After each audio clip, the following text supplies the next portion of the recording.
Olá pessoal, sejam muito bem-vindas e muito bem-vindos a mais um episódio do nosso Fala Ansiedade. Hoje, dia 25 de agosto de 2020, estamos aí no nosso episódio número 85 e o tema de hoje é um tema que eu considero muito interessante. Acho que é importante da gente falar, não só pela questão da ansiedade, mas de uma forma mais ampla, talvez trazendo uma reflexão, quem sabe aí um entendimento maior em relação aos nossos sentimentos, às nossas emoções.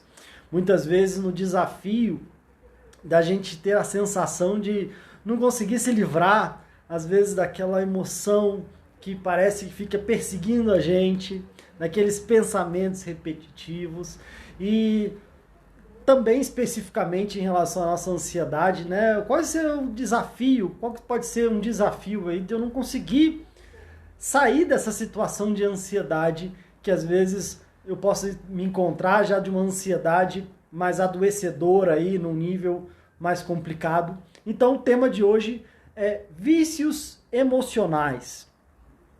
Vícios emocionais? Da onde você tirou isso, Pedro?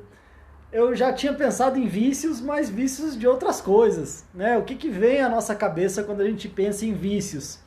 E normalmente não é nada vinculado a uma questão emocional. Então a ideia de hoje é justamente a gente conversar sobre os vícios emocionais. Como é que a gente pode, às vezes, identificar se a gente está viciado em alguma emoção e, principalmente, o que a gente pode fazer diante disso, né? Então essa é a ideia aí do nosso tema de hoje.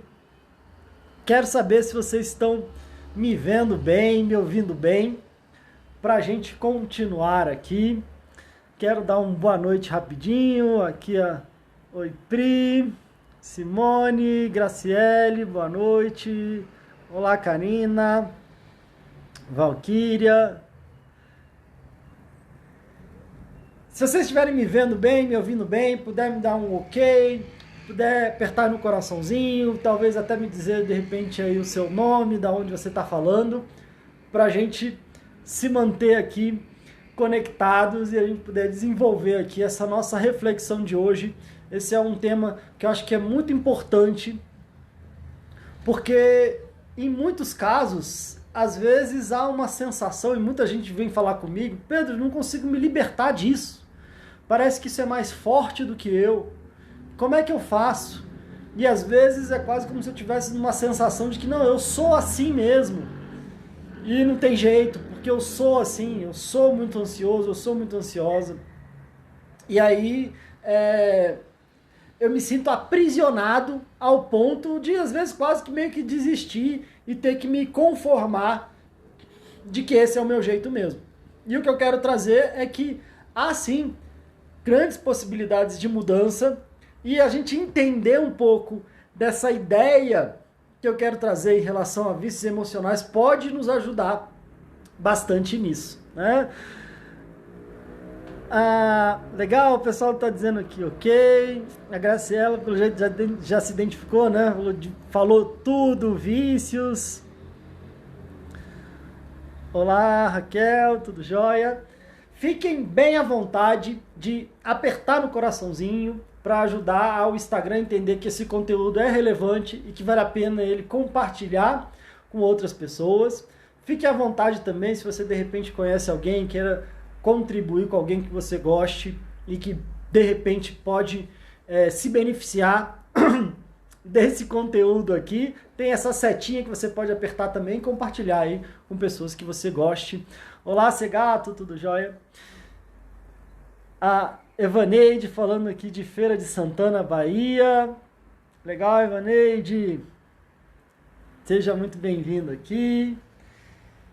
Bom, gente, então a primeira coisa que eu quero comentar aqui e até estimular que a gente pense, estimular a nossa reflexão, quando a gente fala em vício, que primeira imagem que vem à cabeça de vocês, né? Quando a gente pensa em vício, ou às vezes quando a gente pensa, essa pessoa é um viciado, é uma viciada, Eu acho que, além de tudo, essa nossa reflexão pode trazer, inclusive, uma compreensão maior. E eu acredito muito que a gente tende a julgar aquilo que a gente não compreende. E quando a gente compreende, a gente tende a não julgar. Então, além talvez da gente poder refletir sobre a gente mesmo, os nossos sentimentos e emoções, talvez um desafio aqui, quem sabe, ou um objetivo aqui, quem sabe, secundário, é que nos ajude, inclusive, a compreender mais e a julgar menos. Eu acho que isso aí é sempre bem-vindo, né? Tanto quando a gente fica se julgando muito, e quando às vezes a gente acaba julgando muito o outro ou o mundo, né? Então, vamos nessa. Oi, André, boa noite. Boa noite, bom que você tá aqui. Oi, Tayane, a Pri falando de Florianópolis, legal. Então, gente, vamos pensar aqui. Que primeira imagem que vem à sua cabeça quando a gente fala em vício ou um viciado? Fico imaginando, né, que a gente pensa, poxa, essa pessoa é viciada, um vício. Às vezes vem uma sensação de julgamento, né? Talvez possa vir uma sensação de julgamento, ou é uma pessoa que ela é drogada, ou é um viciado, ou é uma pessoa que talvez não tenha força de vontade, ou uma pessoa ruim, ou uma pessoa, sei lá, às vezes até uma pessoa perigosa, né? Porque é uma pessoa viciada, né? Ao mesmo tempo, se a gente for expandir um pouco, não só até, não entrando ainda na questão do vício emocional, mas às vezes se a gente for pensar num vício, o que seria um vício de uma forma mais ampla, né? Talvez seja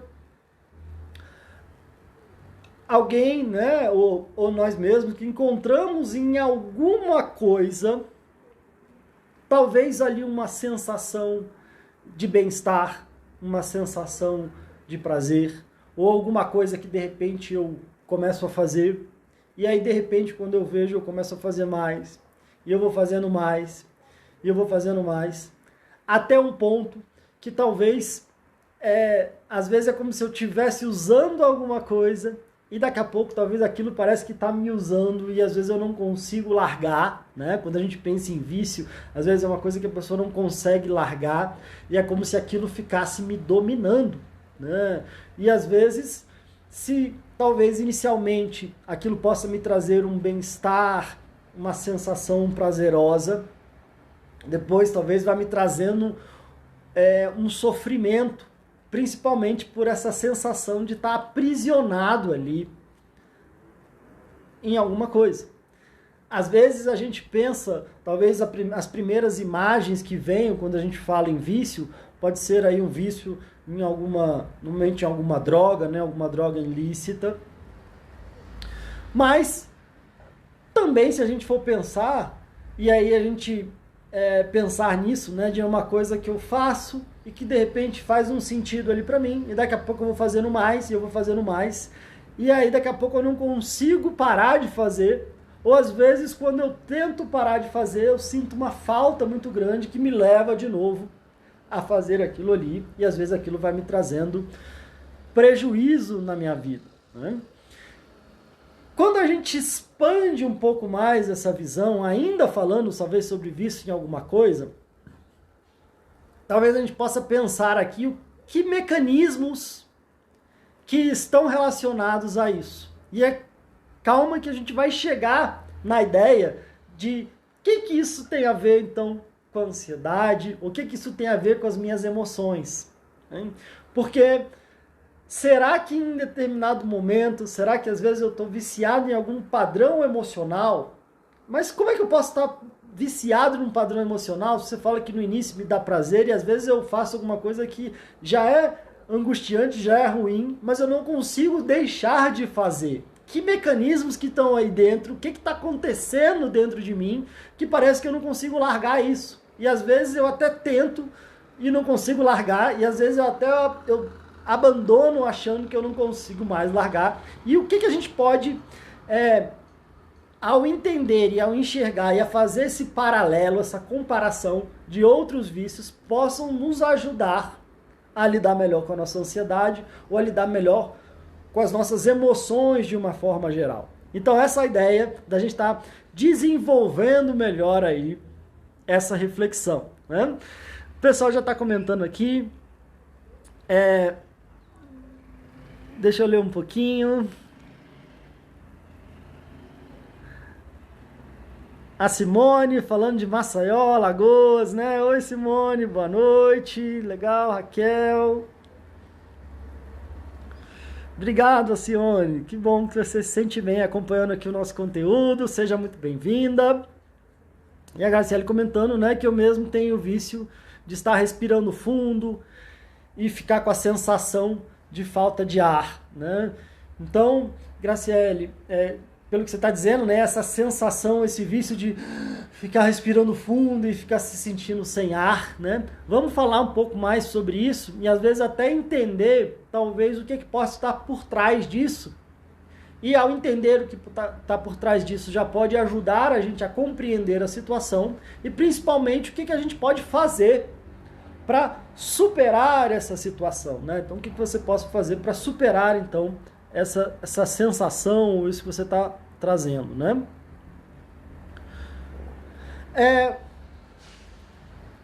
Por que será?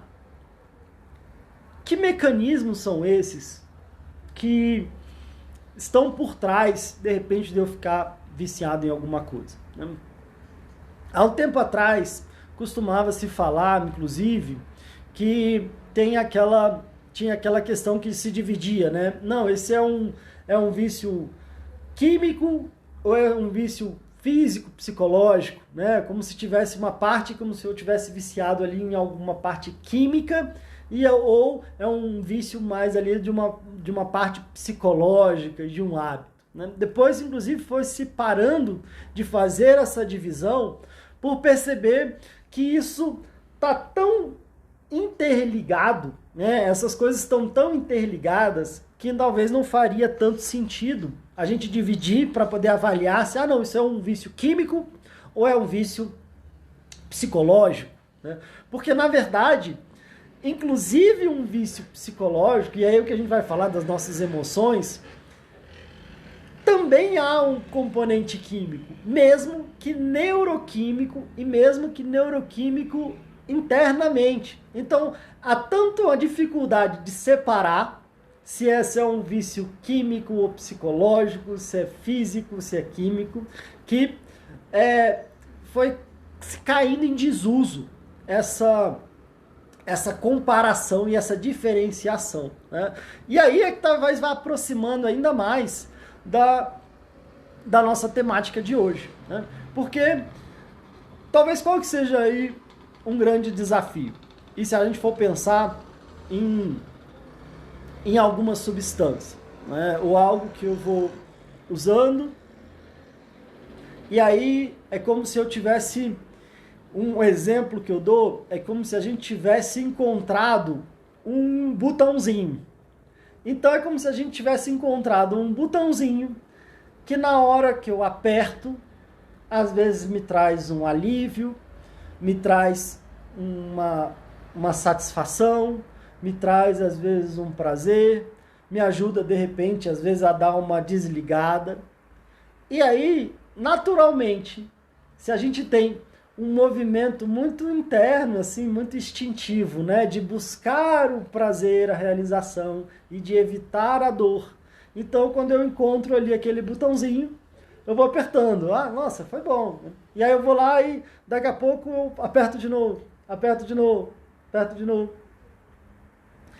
O grande problema é que quando eu vejo, às vezes aquele botãozinho que eu estava indo no caminho de um bem-estar, de um prazer, de um alívio, começa a ser um botãozinho mais que está me gerando dor e sofrimento do que propriamente prazer. Ou como se eu tivesse que apertar cada vez mais para me dar aquele mesmo tanto de satisfação, de prazer.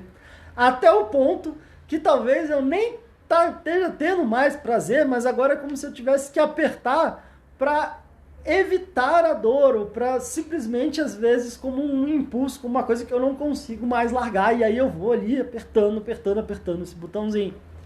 E é como se eu isso fosse atrapalhando, inclusive, outras áreas aí da minha vida. Né? O que acontece?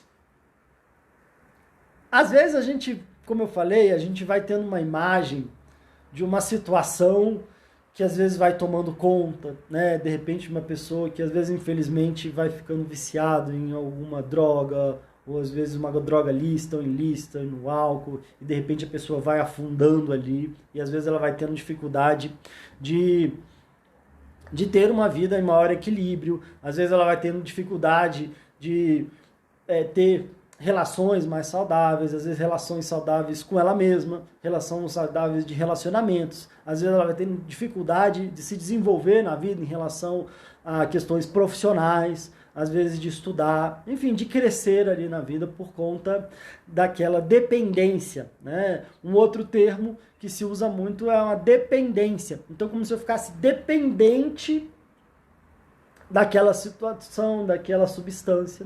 E é como o nome já sugere, né, ao ser dependente, é como se eu precisasse daquilo para viver, como se eu ficasse tão vinculado ao ponto de eu necessitar muito daquilo e necessitar cada vez mais. E cada vez mais para ter menos bem-estar, menos prazer, ou às vezes necessitasse para sentir menos dor. E aí a gente tem essa imagem, né, mais pesada, né, e como se fosse alguém que tivesse até meio a par da sociedade. Agora, se a gente for pensar em outras, ainda no campo, às vezes, de alguma substância, de alguma coisa que eu estou usando, mas talvez não de uma forma tão drástica, né, ou não num ponto tão drástico que a pessoa fique à margem da sociedade, mas a gente sabe também que existem outras substâncias, inclusive substâncias lícitas e substâncias muito comuns do nosso dia a dia, aonde de alguma forma há um grau ali de dependência e que às vezes há um grau de vinculação que parece que eu também não consigo largar. Né? Algo bem típico, inclusive até bem cultural, que a gente fala muito, às vezes é aquele meu cafezinho ali, né? Ou de repente o pessoal aí do sul, e é até difícil falar isso, porque também é algo tão cultural que assim, mexe em tudo, mas não mexe no meu chimarrão, né? Mas às vezes em algumas áreas, em algumas regiões do Brasil, a gente está acostumado ali com o nosso cafezinho. Em outras áreas, talvez a gente tenha ali o chimarrão, né, que também é algo muito cultural, é algo muito típico, é algo muito prazeroso ali. Mas, vamos sentar, vamos tomar um café, vamos sentar, vamos conversar, vamos tomar um chimarrão. Ou às vezes algo tão prazeroso como de repente comer um chocolate, né? Ou algo tão prazeroso como comer uma boa comida, ou beber ali uma boa bebida, enfim, né? Só que o que acontece, né? Muita gente traz, às vezes, de falar assim, poxa, às vezes eu tenho a sensação de que se eu não tomar o meu café, eu começo a ter dor de cabeça, né? É como se eu fosse aos poucos tomando, e ali eu preciso dar uma animada, eu tô com sono, eu vou tomando café, e daqui a pouco parece que eu tenho que... vai aumentando a minha xícara ali, e às vezes eu acho que eu começo a ficar muito agitado, mas quando eu quero parar, parece que meu corpo fala, peraí, cadê aquele café aqui que a gente está acostumado? Né?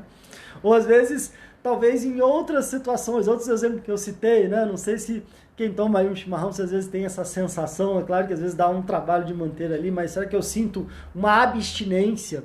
Né? O que é a abstinência? A abstinência é justamente quando eu retiro, é a falta que eu sinto, a falta que o meu corpo sente quando eu tiro aquilo ali. Né? Então, às vezes, se de repente, o pessoal aqui concordando, né? A Giovana, pois é, bate, pode falar de chimarrão, pois é, né?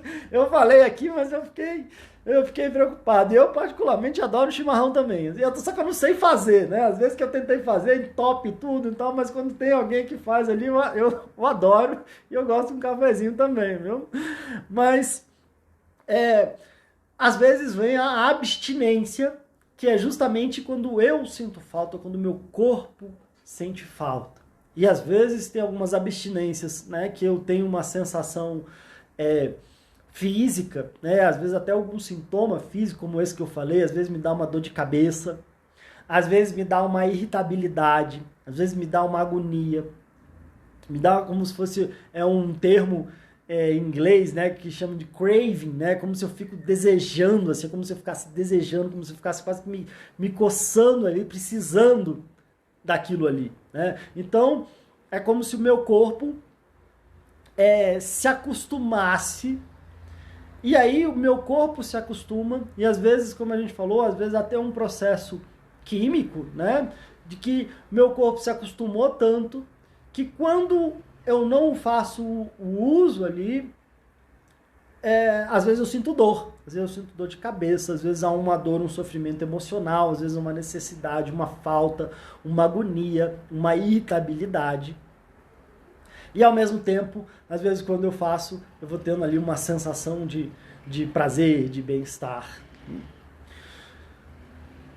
O grande desafio é que, como a gente estava falando, às vezes quando eu encontro um botãozinho, parece que aquele botãozinho vai virando o único botãozinho da minha vida. Parece que aquilo ali vai virando a fonte da minha vida de prazer, de bem-estar, né? O pessoal aqui concordando, né? A Segato falou, se eu não tomar um café, me dá dor de cabeça. A Débora dizendo, né? Conheço uma pessoa que todo dia acorda às 2 da manhã para tomar um café. Nossa, olha só. A Giovana também, né? Sim, se eu não tomar, me deu dor de cabeça. Então com chimarrão também, né, Giovana? O pessoal aqui concordando. E aí, a gente às vezes até já foi tema, inclusive, da terapia comunitária, justamente como eu falei, por às vezes haver muito julgamento, principalmente dependendo do que a pessoa é viciada, né? Se às vezes a pessoa está viciada em álcool, às vezes em alguma outra droga então ilícita, né? Há todo um julgamento, uma discriminação. E aí, às vezes, já foi tema, por exemplo, de rodas de terapia comunitária, da gente refletir, peraí, qual que é a minha cachaça? Qual que é o meu vício? Por que perguntar isso? Isso tanto ajuda a gente a se conhecer melhor, quanto ajuda a gente a perceber e a compreender melhor o outro. Talvez esse outro que de alguma forma eu posso estar julgando, eu posso estar discriminando, porque talvez eu não esteja compreendendo o que se passa ali na realidade do outro, o que se passa ali na situação e nas dores e nos desafios que esse outro ali está vivendo, né? Então, a ideia aqui do nosso papo, e é até importante trazer isso, é de forma nenhuma trazer algum tipo de julgamento, de condenação. Aqui a ideia é que seja uma conversa aberta, sem julgamento, sem preconceito, principalmente ajudando a gente a compreender o que se passa dentro da gente. E, como eu falei, na ideia de trazer possibilidades, de trazer possíveis saídas, né? Principalmente quando a gente vai entendendo de forma mais profunda e a gente vai podendo atuar em relação a isso. Ou a gente vai podendo se reequilibrar, né? Porque... E muitas vezes a gente percebe, né, como um vício, como algo que é só ruim, né? Não, essa pessoa é viciada, sei lá, em tal droga, isso é só ruim, isso é só um veneno, e essa pessoa não larga desse veneno e essa pessoa está se matando. Agora, quando a gente fala em outras coisas, que às vezes são tão presentes na nossa vida e no nosso dia a dia, fica ainda mais claro que, às vezes, a questão de algum vício não está exatamente na coisa em si, no que eu estou ali viciado, mas está na minha relação com essa coisa, com essa situação, às vezes com esse ambiente. E quando a gente vai tirando o foco da coisa e trazendo um foco pra gente, trazendo um foco pra nossa relação, a gente vai abrindo todo um outro caminho, todo um outro universo de possibilidades e de compreensão e de transformação, né? Porque eu não estou querendo advogar aqui, então, que a gente não possa tomar o nosso café, ou que a gente não possa ou não deva tomar o nosso chimarrão, ou que a gente não deva ou não possa tomar uma cerveja, ou fazer qualquer coisa, ou comer chocolate, ou comprar, ou fazer sexo, ou qualquer coisa assim. Ao mesmo tempo, a gente percebe que há vários casos onde cada uma dessas coisas que eu citei podem e às vezes estão trazendo muito sofrimento justamente por conta dessa relação que passou de ser um uso e de repente se tornou um abuso, né? Ou um uso exagerado que me traz ali dor e sofrimento. E calma que eu vou chegar lá nessa parte da emoção, né? Pedro, isso aqui você está falando sobre vícios ou você está falando sobre emoção? Então, na verdade, a gente está falando sobre as duas coisas, sobre vícios emocionais. Mas como quando a gente fala das nossas emoções, há sempre uma complexidade maior, porque às vezes é uma coisa subjetiva, é uma coisa menos palpável, né? Não é nada material. Então, às vezes fica difícil da gente entender. Então, por isso que eu estou querendo aqui fazer essa contextualização com outros vícios, com outros abusos, digamos assim, para que depois a gente possa entender melhor a questão emocional e, inclusive, o que a gente pode fazer com a questão emocional, né? Então, vamos lá. Muitas vezes, como eu falei, às vezes é uma coisa que a gente vê como errada. Outras a gente vê como uma coisa, inclusive, até do nosso dia a dia. E quando a gente tira o foco da coisa em si e começa a trazer o foco para a nossa relação com aquela coisa, ou com aquele contexto, nos abre um outro campo muito maior de possibilidades, que às vezes é entender isso, é entender esse processo. Porque tanto há um processo, sim, de hábito, né? Há um processo de hábito, de costume, de uma coisa que às vezes eu faço já sem nem pensar, porque às vezes já faz parte do meu dia a dia. E ao mesmo tempo, há uma questão às vezes mais profunda, que é alguma questão que muitas vezes tem ali por trás uma dor, uma falta, um vazio, uma angústia, alguma coisa emocional que é como se eu fizesse ali suprir a partir da minha relação com aquela coisa. Então, a ideia aqui do nosso papo é entender e talvez até trazer o que eu falo muito, né, que é a gente poder caminhar com as duas pernas. Como caminhar com as duas pernas? Eu trago muito isso para o treinamento, para os workshops, para os atendimentos, que é para a gente se libertar, às vezes, das crises de ansiedade, para uma ansiedade adoecedora ou para outros adoecimentos emocionais. É como se a gente precisasse se desenvolver para caminhar com as duas pernas. E quais seriam essas duas pernas? Uma das pernas é entender processos inconscientes, é entender questões da nossa história de vida, é entender, às vezes, influências de uma cultura, às vezes, uma cultura mais ampla, né? Uma cultura de um país, de um estado, ou às vezes entender uma cultura familiar, que é o que acontece ali, que são hábitos e costumes, né? De uma família, de um povo, de uma cultura, de uma região. Às vezes entender esses processos, né? Que a gente vai trazendo ao longo da nossa vida, da nossa infância, da nossa família.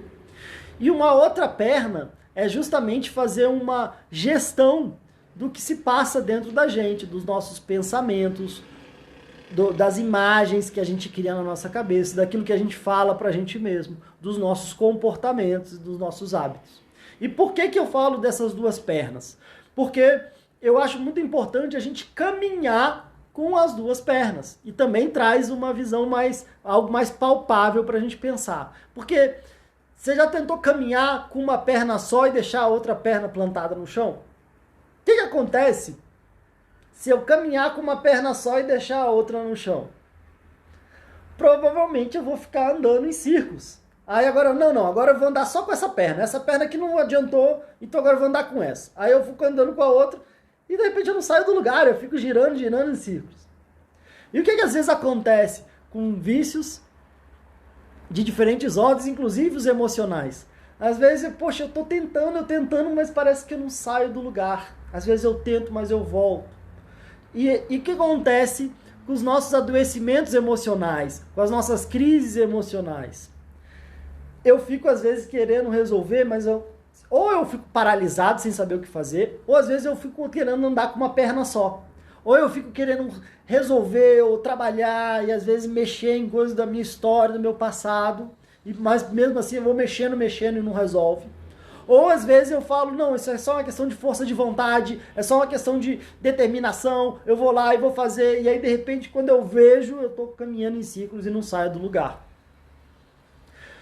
Então, uma coisa que eu acredito que é muito importante é a gente poder abraçar essa compreensão de nem ser um ou o outro, de ser um e outro.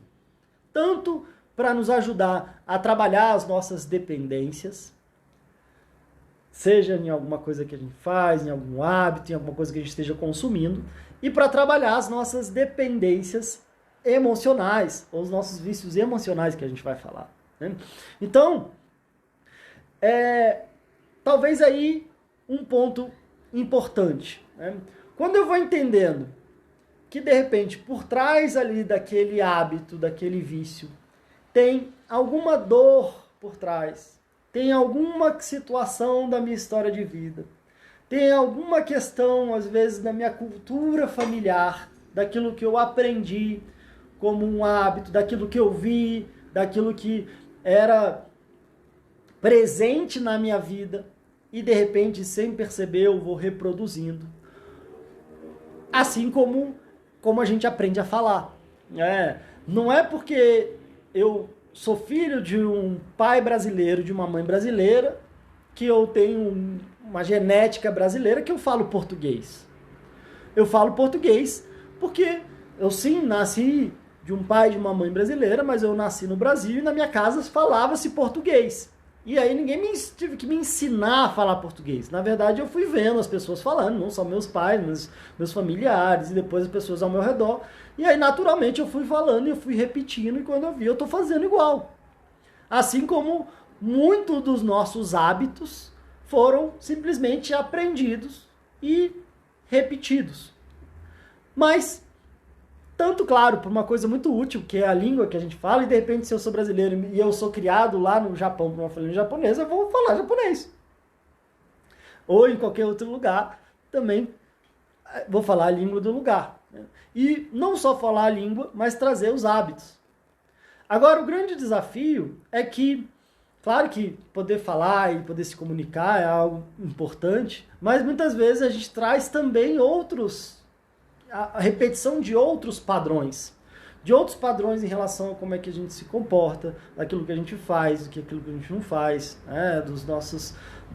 daquilo que a gente consome, daquilo que a gente não consome. Aqui no Brasil, por exemplo, a gente está acostumado a comer certas comidas, comer certos animais, né? Pra gente é comum, a gente pode comer vaca, a gente pode comer um porco, galinha, né? Talvez em outras regiões, e a gente fica abismado com isso, falam que na China se come cachorro, e aí a gente fica horrorizado. Meu Deus, como é que podem comer cachorro? Cachorro é um animal de estimação.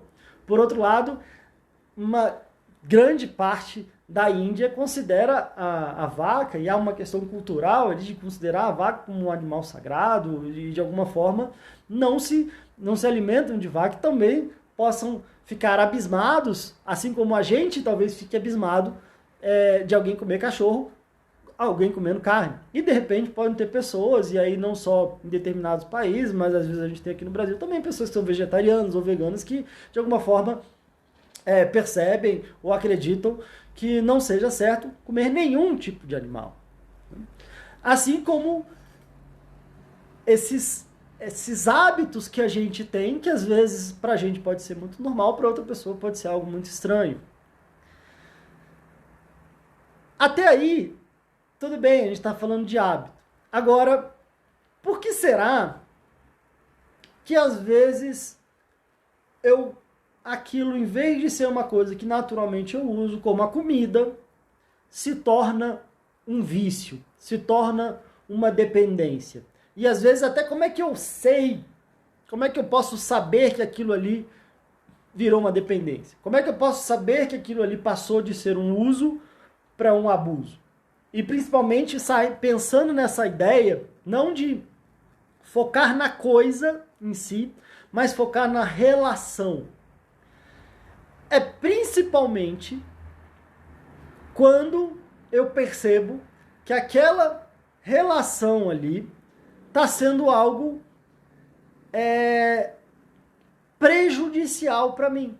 Quando aquela relação está me trazendo dor, quando aquela relação está me trazendo sofrimento, quando aquela relação parece que é como se eu não conseguisse pensar, né, sem aquilo, como se eu não conseguisse me livrar, quando aquilo ali parece que se torna mais forte do que eu. Então, quando aquilo ali se torna mais forte do que eu, e eu percebo que está me trazendo dor, que está me trazendo prejuízo para a minha vida, eu posso também, então eu posso aí acender uma luzinha importante para avaliar se eu não estou entrando aí, então, num vício, numa dependência ou num abuso. E às vezes isso pode acontecer com a comida. A comida, é claro que é natural, que o nosso organismo precisa, a gente precisa se alimentar para sobreviver, a gente precisa dos nutrientes.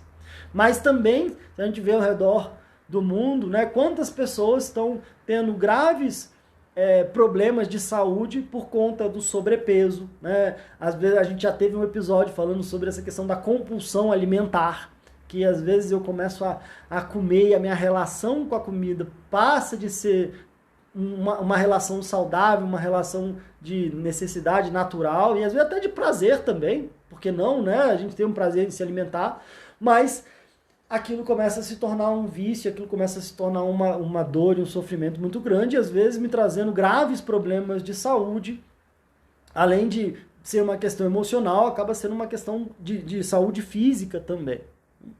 Às vezes isso acontece com comprar. De repente a gente precisa comprar, né? A gente vive num mundo capitalista ali, onde há a questão do dinheiro, da troca, mas muita gente às vezes acaba desenvolvendo uma compulsão por compra, né? Onde eu começo a comprar além do limite, eu começo às vezes então a me endividar, ou a comprar um monte de coisa que eu não preciso, pelo prazer que eu vou lá e às vezes do alívio, do prazer que eu tenho, mas daqui a pouco eu volto e eu vejo aquele monte de coisas, eu tenho um monte de coisa fechada, eu começo a ter vergonha, esconder da minha família, eu começo às vezes a me endividar ao ponto de depois não poder nem olhar ali, a se acumular um monte de conta, e aí eu fico naquele desespero, naquela dependência, como se eu precisasse comprar. Né? Ou da mesma forma com a questão sexual, né? Além de repente do prazer sexual, num relacionamento, às vezes eu tenho uma compulsão sexual que eu não paro de pensar, isso acaba me dominando, isso acaba me trazendo também vários prejuízos, além de, enfim, outras coisas, outras substâncias aí que a gente possa pensar. Né? E quando a gente vai trabalhar isso, como eu falei, é muito importante a gente entender e caminhar com as duas pernas, que é o que é que eu estou querendo preencher, o que é que eu estou querendo, que eu não estou conseguindo lidar e que às vezes esse botãozinho que eu encontrei está sendo ali essa minha válvula de escape. E é interessante que quando a gente vai trabalhar, por exemplo, nos atendimentos e nos treinamentos, o foco não fica na coisa. E se a gente fica focando na coisa, é por isso que muita gente às vezes não tem sucesso. Porque a gente fica endemonizando a coisa. E o problema não é na coisa, o problema não é na comida, não é na compra, não é no que for. Mas é focar em mim. É focar em que vazio é esse, que dor é essa, que dificuldade emocional é essa, que às vezes de alguma forma eu posso estar fugindo, escondendo, ou às vezes tentando suprir com isso que eu estou fazendo. E quando a gente vai trabalhando isso, naturalmente eu vou conseguindo mudar esses meus hábitos ou reequilibrar esses meus hábitos. Assim como se a gente vai trabalhando essa perna de entender o que está por trás e a gente vai trabalhando essa segunda perna que tem a ver com aquilo que eu fico fazendo dentro de mim, aqueles meus pensamentos, as minhas imagens, meu comportamento, meus hábitos, fazendo essa gestão dos meus hábitos. Porque muitas vezes aquilo ficou uma coisa tão acostumada, eu fiquei tão acostumado, que eu já faço sem pensar, eu já faço sem nem ver. E quando eu vejo, eu já fui, quando eu vejo, eu já fiz e eu já fiz. E assim como, às vezes, se a gente está indo para uma casa, para um lugar que a gente vai muito, e a gente vai dirigindo, o que acontece? Às vezes a gente vai sempre para aquele mesmo caminho, seja às vezes no trabalho. Às vezes a gente vai e é tão automático que a gente, depois, quando a gente chega lá, meu Deus, quem é que estava dirigindo? Porque parece que não era nem eu que estava dirigindo. Eu fui pensando em um monte de coisa, minha cabeça foi... E quando eu vi, eu cheguei. Às vezes até eu tô tão acostumado a ir naquele caminho e de repente é um final de semana e eu quero ir para um outro lugar, mas quando eu vejo, eu fui para um velho caminho. Ou às vezes eu mudo de casa, mudo de apartamento, mas eu morei tanto tempo lá que de repente eu vou para lá, quando eu chego, meu Deus, eu não moro mais aqui, eu moro em outro lugar. Ou, nossa, hoje eu não queria vir para aqui, eu acabo errando o caminho porque eu tô indo tão automático que aquilo virou um hábito. E aí, então, eu preciso trabalhar essas duas coisas, entender o que está por trás e construir, então, um novo hábito. E para construir um novo hábito, o que eu preciso? De mais atenção, de mais dedicação, porque se eu deixar solto, adivinha para onde eu vou? Para aquele velho caminho. Então, se eu tenho uma dificuldade na alimentação, é importante eu entender o que está por trás, o que eu estou querendo preencher com essa comida, e ao mesmo tempo entender como é que são os meus hábitos alimentares e ir fazendo as duas coisas juntas. Eu preciso entender o que está por trás e eu preciso de construir um novo hábito. E aí vai me exigir mais atenção, mais dedicação, porque se eu deixar no piloto automático, eu já sei o que eu vou fazer, eu já sei o que eu vou repetir. Não adianta, talvez, só, em muitos casos, só atenção e dedicação. E também não adianta só eu ficar remoendo ou trabalhando o que está ali por trás se eu não trago essas duas coisas juntas, ou seja, se eu não caminho com as duas pernas. Então é essa ideia que eu quero trazer aqui para vocês quando a gente fala de vícios emocionais. E quando a gente fala de por que eu não consigo me libertar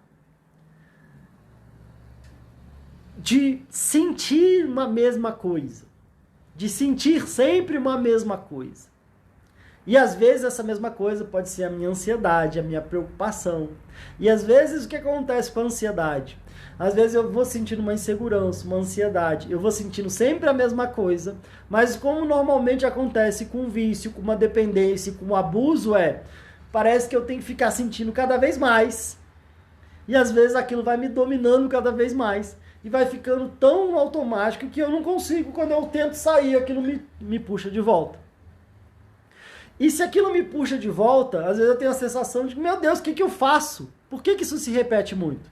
E às vezes um vício emocional pode ser uma preocupação. Sabe aquela pessoa? E aí eu queria até perguntar para vocês aqui. Claro que quando a gente fala aqui de ansiedade, a gente fala aqui do nosso Fala Ansiedade, né? Muita gente está muito relacionada a essa questão da ansiedade.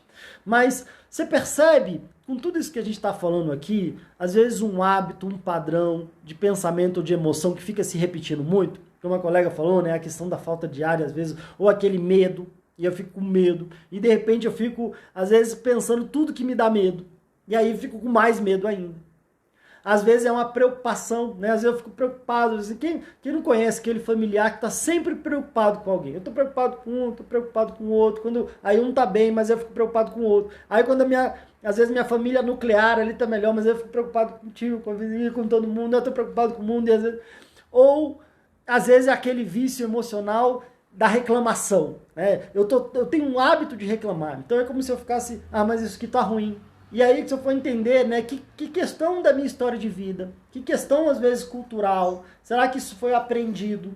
Será que, às vezes, há uma dor por trás ali, de um incômodo, e, ao mesmo tempo, um hábito, que, às vezes, eu viro um reclamador, eu fico viciado em reclamar, né? Então, todo o meu olhar está voltado a o que eu posso reclamar disso aqui. Não, isso aqui tá ruim, isso aqui não tá, essa pessoa, olha o que ele fez. Né? E aí quando eu vejo, eu tô num padrão onde eu cada vez vou fazendo mais e aquilo vai me trazendo sofrimento. Parece que o mundo então vai ficando cada vez pior e aí eu vou tendo mais coisas para reclamar ainda.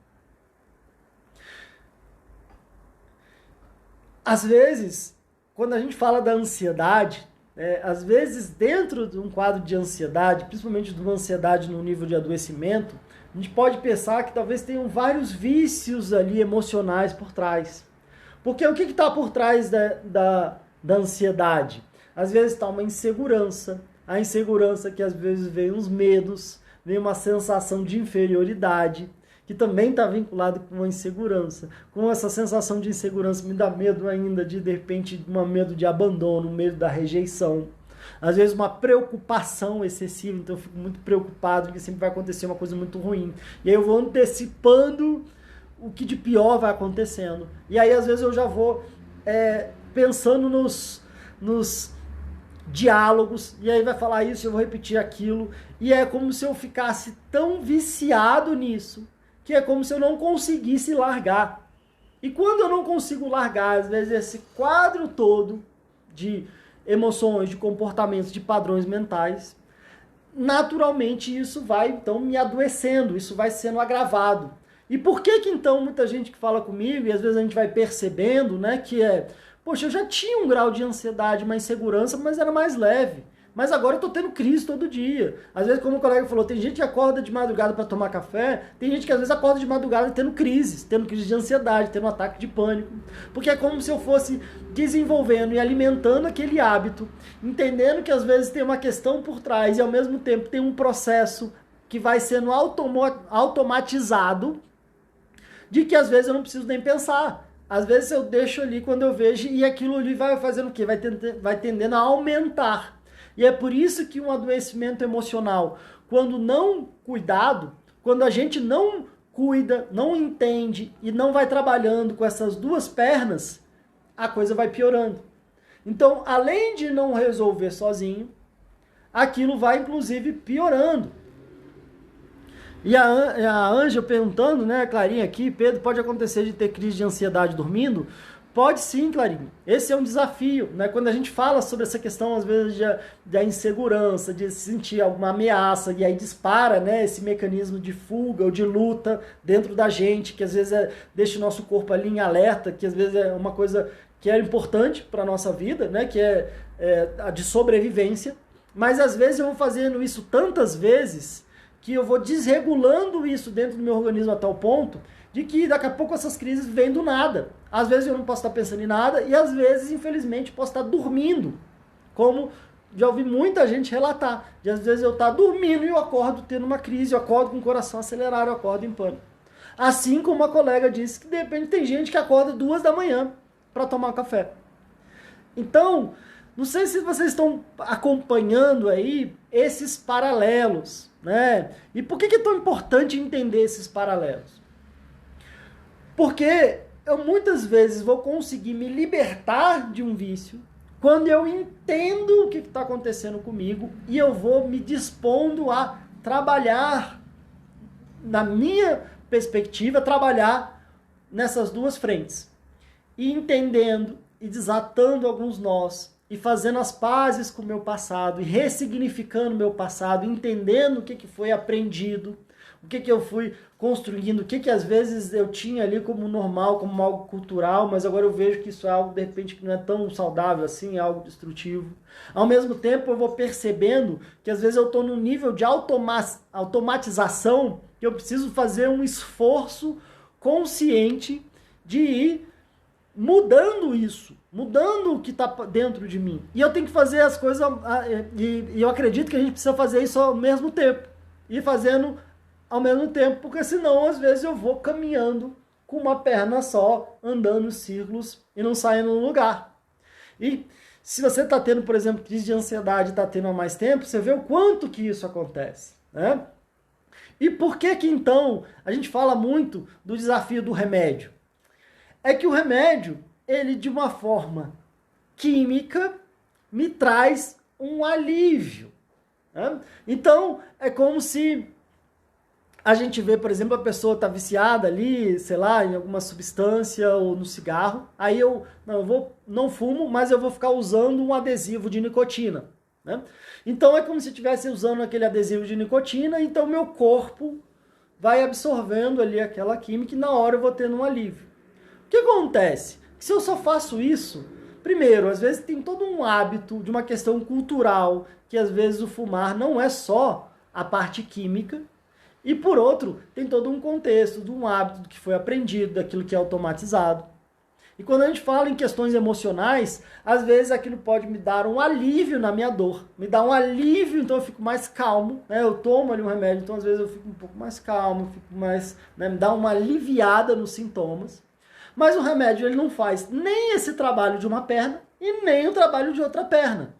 E por isso que, como a gente falou no último episódio do nosso podcast Chega de Crise, às vezes muita gente se sente mal com o remédio, pior ainda quando tira. Porque às vezes eu não fiz nenhuma coisa nem outra.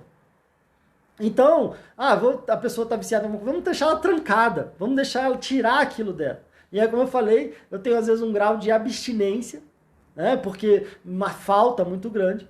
E de repente, às vezes, eu dei uma brecha quando eu vou e volto, e às vezes eu quero usar ainda mais, né, eu preciso mais ainda daquilo para suprir aquela situação.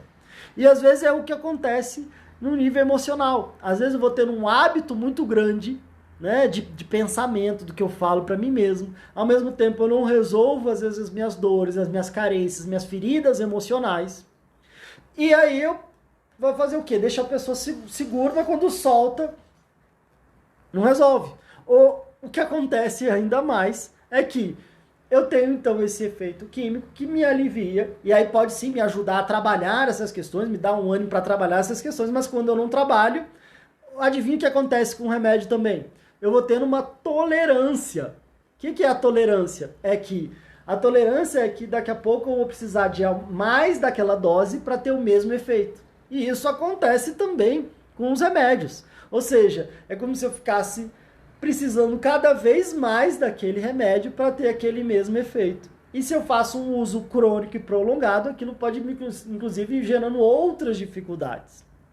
E aí que está, então, um ponto importante da gente compreender que se a gente quer realmente se libertar de questões emocionais, a gente pode ter, sim, às vezes, uma ajuda, se for, claro, orientado por um médico, uma ajuda ali química com remédio, para me ajudar, de repente me dar um alívio, enquanto eu vou mudando meus hábitos e enquanto eu vou curando as minhas feridas, enquanto eu vou desatando os meus nós, trazendo consciência, compreendendo essa questão cultural, muitas vezes, e fazendo uma reformulação dos meus hábitos até o ponto que eu possa ir retirando esse apoio, retirando essa muleta, retirando esse remédio e estando bem. Mas nem sempre é esse que a gente faz, né? Ou às vezes a gente não quer encarar esses processos, ou a gente acha que aquilo ali vai resolver, ou às vezes, como eu falei, eu acabo considerando, não, eu sou assim mesmo, eu sou uma pessoa perdida, eu sou um caso perdido, porque às vezes a gente traz o mesmo julgamento pra gente mesmo, como às vezes um viciado que a gente de repente vê na rua ali, fala, não, essa pessoa não tem jeito, essa pessoa não tem força de vontade, ou essa pessoa ou é falta disso, ou é falta daquilo, e aí nesse julgamento, nessa incompreensão, talvez a gente sinta que é uma pessoa errada, que não tem solução. E muitas vezes, é assim que às vezes a gente se vê, infelizmente, é assim que muita gente vem falar comigo, né? Que às vezes, poxa, Pedro, parece que eu já tentei de tudo, eu já fiz isso, eu já fui no médico, eu já comecei isso, eu já comecei aquilo, e às vezes eu vou e de repente eu largo, de repente quando eu vejo aquilo é mais forte do que eu. E aí, um outro ponto que me ajuda bastante, tanto seja num vício emocional, seja numa questão de dependência de algo que eu esteja usando, é que fica muito mais difícil eu retirar alguma coisa e deixar aquele vazio. Você já tentou fazer isso na sua casa? De você ter aquele espaço, aquele armário, e aí, não, vou tirar e deixa vazio. Quanto tempo fica uma gaveta vazia? Quanto tempo fica um armário vazio? Quanto tempo fica um espaço vazio na sua casa? Quando vê, você já bota coisa ali, quando vê, você já bota alguma coisa ali, né? Então, às vezes é o que acontece com os nossos hábitos, né? É muito difícil, às vezes, a gente simplesmente retirar alguma coisa. Porque, de alguma forma, eu já estou tão habituado com aquilo ali, ou fazendo alguma coisa, eu encontrei um botãozinho. Então, qual que seria aí uma sugestão última para a gente, inclusive, encerrar? Já passou rápido aqui o nosso tempo, mas é muito mais fácil eu substituir alguma coisa do que simplesmente retirar e deixar um vazio. Isso acontece em diferentes vícios, diferentes dependências e na questão emocional da mesma forma. Então, o grande desafio, o grande convite, uma grande última dica, além dessa ideia da importância da gente trabalhar essas duas pernas, é a gente encontrar novos hábitos, novas referências, novos botõezinhos, de preferência não um só, mas vários, para que eu possa distribuir aquela minha intenção, aquela minha energia, aquele meu hábito, em vez de ser uma coisa só em exagero, distribuir aquilo ali. Então, como é que eu posso encontrar outras fontes de bem-estar, de prazer? Como é que eu posso construir outros hábitos mentais e emocionais? Como é que eu posso trazer outras práticas no começo de uma forma mais intencional, com um esforço intencional? Assim como às vezes se eu estou num caminho novo eu preciso prestar mais atenção. Não dá para eu ir falando no telefone, pensando, viajando, cantando, porque às vezes eu estou num caminho novo. Então, que outros caminhos é esse? Né? Se eu fico muito pensando só em situações desastrosas, catastróficas, o que eu posso pensar de positivo? Como é que eu posso construir? O que eu posso me ocupar ali? O que eu posso trazer de novos hábitos? Será que de repente eu preciso fazer talvez uma atividade física, às vezes fazer uma atividade prazerosa, às vezes me relacionar melhor com as pessoas, às vezes encontrar às vezes um novo hobby, alguma coisa, alguma atividade que me dê prazer? Como é que eu posso ir substituindo, encontrando outras atividades? Então, para fechar aqui o nosso papo, a coisa que eu quero dizer é que, primeiro, sempre tem uma saída, sempre tem um caminho. Eu espero com essa nossa conversa, ter expandido a ideia para que a gente consiga trabalhar os nossos julgamentos, as nossas condenações, seja para os outros, seja como a gente mesmo. Abrir uma luz de esperança, ao mesmo tempo, abrir uma luz de responsabilidade, de compreensão de que se eu estou num padrão, do mesmo jeito que ele foi se construindo e agora ele já está grande, eu preciso ir desconstruindo e eu preciso assumir a responsabilidade de atuar em relação a compreender os processos ali inconscientes, culturais, familiares, assumir a responsabilidade de desenvolver um novo hábito e encontrar talvez diferentes frentes ali para mim, né? Para que eu possa ir reequilibrando e voltar a um uso equilibrado, até para que eu consiga saborear mais, até para que eu possa me preocupar quando for uma situação que de verdade precisa da minha preocupação, que eu precise atuar em relação a ela, para que eu possa saborear o meu cafezinho, para que eu possa saborear o meu chimarrão, saborear a minha comida, saborear aquilo que eu for fazer e ao mesmo tempo poder, de alguma forma, me sentir em maior equilíbrio ou me sentir de novo assumindo as rédeas da minha vida, das minhas decisões e não me sentindo levado ou usado por aquela situação, seja por aquela substância, por aquele hábito ou por aquele processo emocional. E do mesmo jeito que eu não desenvolvi isso de um dia para o outro, eu também não me livro de um dia para o outro. Requer, sim, um esforço da minha parte. Agora, tenho certeza que esse esforço vale a pena. Porque talvez mais doloroso, mais complicado ou mais caro é eu não atuar e isso ir crescendo e me dominando cada vez mais. E às vezes até, inclusive, perdendo